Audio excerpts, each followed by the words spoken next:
So I was perusing through my local classifieds, and on Facebook Marketplace I stumbled upon this bad boy.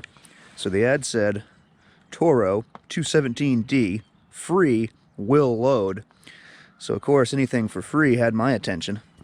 So anyway, ended up with this gem and started working on it, and was pleasantly surprised to find that this thing has a 2-cylinder diesel, and it's a Mitsubishi. So that's pretty cool. So we're trying to get the thing running ultimately. This is a Groundsmaster. So we'll see if there's any hope for this thing. First order of business was there was no key. So key switch was stuck after I found a key for it. Ended up getting a key switch and a new key. And we got power, which I was pleasantly surprised, but also a leak. So now I gotta find that. See if I can chase where the leak's coming from. Looks like it might just be this hose here, this 3/8 hose. So we'll get that, and then we'll see what happens, see if this thing will fire up. So this was the problem right here, this old fuel line. And there's about 7 feet worth of fuel line here, 1/4-inch fuel line. So this electric pump here, this electric fuel pump, brings fuel from the tank, brings it to this pre-filter. And then from here it goes, with this fuel line that I just replaced, to the injection pump, all the way up over the engine, over to the injection pump here. So we're gonna try now to bleed the air out of the fuel system from this bleeder on the injection pump. So I've been cranking this thing over for a little while, and I've got fuel up to the injection pump. I've removed this bleeder from the injection pump.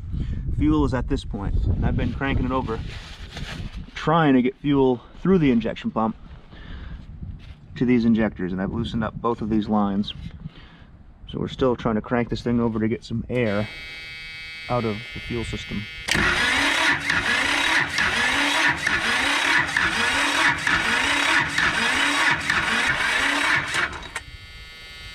We're getting quite a bit of air out of that one line. That's a good sign. At least fuel is passing through the injection pump. So there is some hope. That little diesel engine just didn't seem to be turning over very fast by the starter, so I went in and took the starter off, and where this grounds to the engine block is all corroded. So I'm going to go ahead and clean that up, and we're going to see if that makes a little better connection. Hopefully that'll crank over like it should. Because I tested this on the bench here, and it seems to turn over really well whenever you get a good ground on this ear here. So we're going to try that, see if it makes a little difference. Nice and clean. Now I'll reinstall this on the machine and see if this turns over any faster than it did before. Got the starter all back in the machine, all the grounds cleaned up. We're going to see what kind of difference this thing makes turning over. Hopefully it's a lot better, a lot quicker.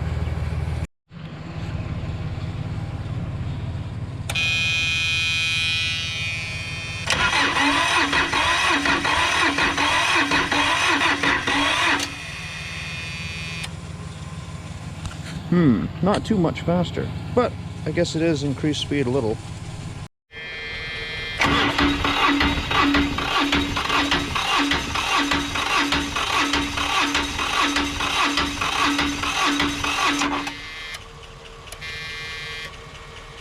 Glow plugs.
now that I know this thing actually runs and moves and the deck lifts, I don't mind spending a little bit more money on this thing. So I've gone ahead and ordered tubes for all the tires. I mean, all the tires are dry rotten, and I'm not going to bother putting new tires on it, but tubes will do a good job. And also, the deck is a little rusty, and where this thing was sitting, the prior owner, whenever this thing was frozen into the ground in the wintertime, he hit it with a snowplow and kind of mangled the Mower deck. So I'm going to get that thing straightened out and see what kind of battery situation I can get for this thing. I've been using a car battery. It's not really the right thing to use, but I think until we figure out if this thing actually mows and goes good, I'm going to leave it the way it is. It took a long time to get this thing running. I got a lot of it off camera, but this thing was just airbound and lines were leaking and it was a problem. And also another big problem was a solenoid down here for the injection pump. See that little plunger that sticks out? That's actually a manual shut-off, and it's supposed to be electric, but it doesn't really work anymore. So, and this plug, or this plastic cap, was what was covering it. So now to shut the engine off, I have to depress this plunger, which isn't a big deal. But this plastic cap actually was holding this down, so it wasn't really getting full fuel, which is kind of funky. But so I'm just going to take that off. The key doesn't shut the vehicle off, so I'm just going to have to reach down here and shut the mechanical fuel solenoid off. It doesn't really bother me because, you know, this thing is old and it's not really worth a whole lot. So I'm not going to go spend tons of money on this thing to get it up to shape again. But, you know, it's just little things like that are the reason why people stop using stuff like this and give it away for free. So I don't mind dealing with that stuff. So anyway, I've got that figured out. Now,